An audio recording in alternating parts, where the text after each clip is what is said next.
Folks, what is happening? Cam here from Tines once again. You're more than welcome to another episode of the Friday Flows. You can see I am coming at you live from Ireland. This is actually what Ireland looks like in the winter, believe it or not. But not only do we have a special episode because of the weather in Ireland, we actually have a special episode because this is part two of Tines Workbench. So last week, if you watched the last episode, I'd really recommend going back and checking that out. Tines launched Tines Workbench. So first off, what is that? Tines Workbench is another evolution in how we're approaching AI within Tines, and basically what it is a Tines powered AI chat that's going to make it extremely easy to interact with your tools that are within your stack, access proprietary data in a very secure way. And as I said, you would have seen in the last episode, this is kind of taking use cases that you would typically have in a security team or potentially workflows that you would typically automate and allowing you to not only have a really, really simple interaction with those tools and workflows, but allowing you to go to more depth with your use cases as well. So Michael from the labs team is on today. Michael, what's happening? How are we doing? Doing well. Enjoyed the good weather, setting us up well for the weekend. Yeah, happy to be back on. Good stuff. So what Michael's going to be taking us through today is we're using Workbench, but we're focusing on a different use case. Last week we'd focused on basically a suspicious login in Okta. This week we're going to be using Exonius and then having that tool and going through an asset management and a vulnerability management workflow, which is typically a really time-consuming process for a lot of the teams that we work with. So really excited to get into this one today. Michael, take us away.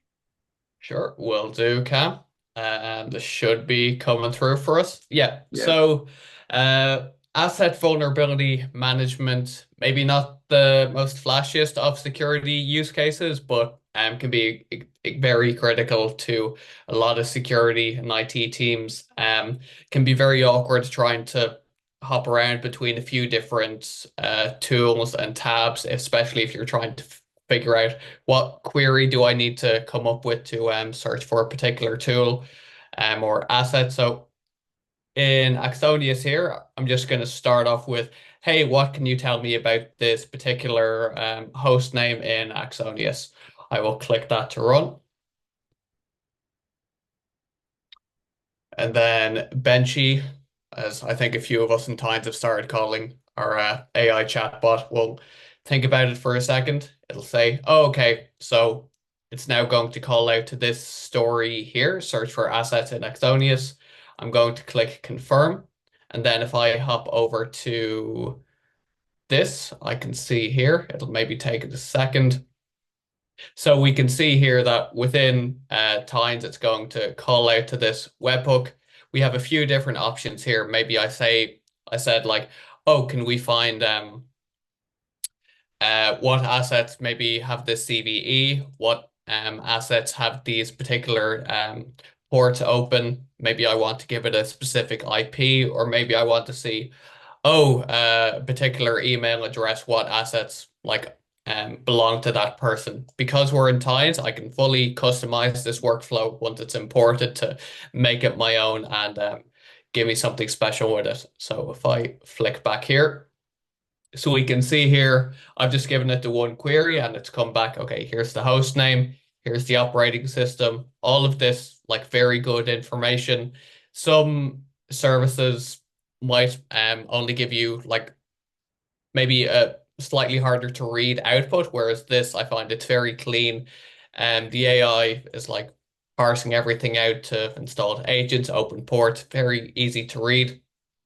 The one thing I'll draw my attention to here is I can see, oh, there's a vulnerability attached to it. I don't know anything about this, but if I look here, I also have a story enabled to enrich CVE information. So before I do anything more, or maybe if I want to take remediation action, I just want to dive a little bit deeper into this vulnerability and asset and say, can you tell me more about this CVE? And so I'm using like very natural language. I'm not telling it to like, hey, query CVE 2022 22826. It's very natural. Hey, it's like, can you refer to the previous information, parse out the few bits that you can, and then let's go on to the next step.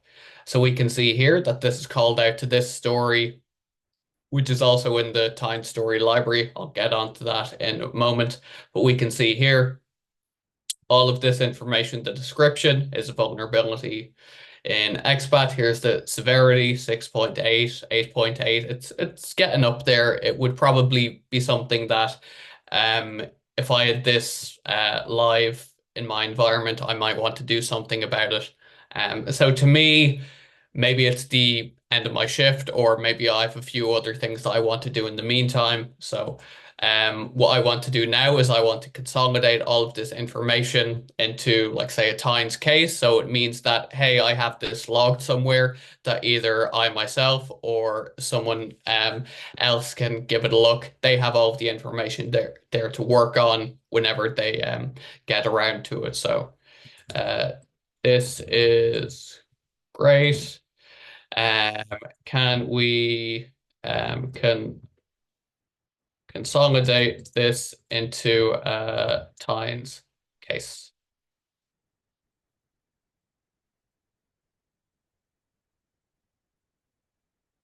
Cool. Again, because this is Tines, vendor agnostic is kind of the name of the game with us. This can also be hooked up to ServiceNow, Jira, any tool that you want in order to, like, send information here. This is just kind of giving an example of these are just three, I would say, like, very independent tools, which I think is one of the great things about Tines and the Workbench platform. That, like, say if you have this workflow, this might work, like, say, really well for you, but like with the Workbench and the modularization of it, surprised I got that right on the first go, that you can have all of these individual steps. And then, like, say, depending on how your workflow takes, you might go, oh, maybe I want to do something a bit different. And I might have the story or template for that, that it's very easy to, on the fly, um, like, change your workflow and thought process as you get more information here. So we can see here that case has been created in Tines. And then if I click into it here, and like, we can see this all perfectly formatted, has all of the information that either myself or um, the other analyst needs. Mitigation, additional information, next steps, which is always great to have, and even a few references if I want to look at more information here. So very, I would say, like, simple, maybe non-flashy workflow besides maybe the case at the end, but I think it's a very good demonstration of just kind of the power of Workbench for these asset management, vulnerability management workflows. To highlight just before I hand it back to you, Cam. Um, Just on that, Michael, if you just go yeah, back into the case there, like I think for anyone watching this, I know from me working from a sales perspective that a lot of the teams that initially engage Tines and are looking at this from an automation perspective, that sometimes they're not necessarily at a level of maturity where they're getting huge amounts of alerts, let's say from SOC, from the SOC, from like SIM or EDR or IAM and phishing yet. But I do find that, like, the first kind of hurdle that they have to tackle is obviously monitoring and scanning their environment and finding vulnerabilities and handling it. And I've seen multiple times how tedious and time consuming that process can be. So just in looking at how simple even the language that you're using with the AI is just, it just completely simplifies that process and makes it really, really accessible to handle in a simple way. So yeah, I really enjoyed that. yeah, yeah, totally. Because, like, a lot of the initial work, like if you're bringing on a new tool, it can take, I would say, days or weeks to kind of get up to speed on how to maybe, like, query a specific language or get around it. But, like, once you have these stories or templates in your tenant, this brings me on nicely that, like, we have this search for assets in Axonius. We have this in our library. So it means that if you have Workbench open and running, you just need to import this, put in your Axonius API key, and then you can just throw natural language at it and it can parse that information out. Along with this story, we also have 51 others and probably growing by the hour, I would say. So if I look for CVE, that story is also in the library if you want to give that a look, and then creating a case. Oh yeah, I think that will be a template and not necessarily a story, but yeah, a huge amount of use cases in there. If you have a few other sent to stories or workflows in your Tines tenant already, these can be repurposed for Workbench in a matter of seconds. So, um, yeah, I feel like this Workbench is an extremely valuable tool, both for people getting into Tines at the ground floor, and then when we're seeing some of our more mature customers like using Workbench to elevate a very like highly efficient SOC team, even just to the next level. It's great to see, and I think a great testament both to uh yeah, Workbench and the product as a whole. 100%, 100% agreed. Yeah, absolutely. That library is ever growing, folks. If anyone is interested in using Workbench, remember this does come in all forms of time. So obviously, as part of our pay plans, if you're a customer, you can check that out. Please get in contact with us. And if you are a community edition user, you also have the ability to do it. This video will be going out on the 20th of September. On the 2nd of October, on Wednesday at 5 p.m. Irish time, there's actually going to be a boot camp, a live boot camp with Colin Gallagher from our CS team. We'll be going through a boot camp on Workbench. So if you're a community edition user or you're interested in using Workbench, you can download a community edition with obviously that capability in it. And that is a boot camp that I'll post in the comments here alongside the story that we've shown you today, and obviously some of the stuff around Workbench. So again, if there's any questions on Workbench, how to access it, how to get your hands on it, do let me know. Shoot me a message, leave a comment. And as always, folks, if you enjoyed the video, share it around, like it, comment on it. All appreciate it. Michael, thanks a million, mate. That was brilliant.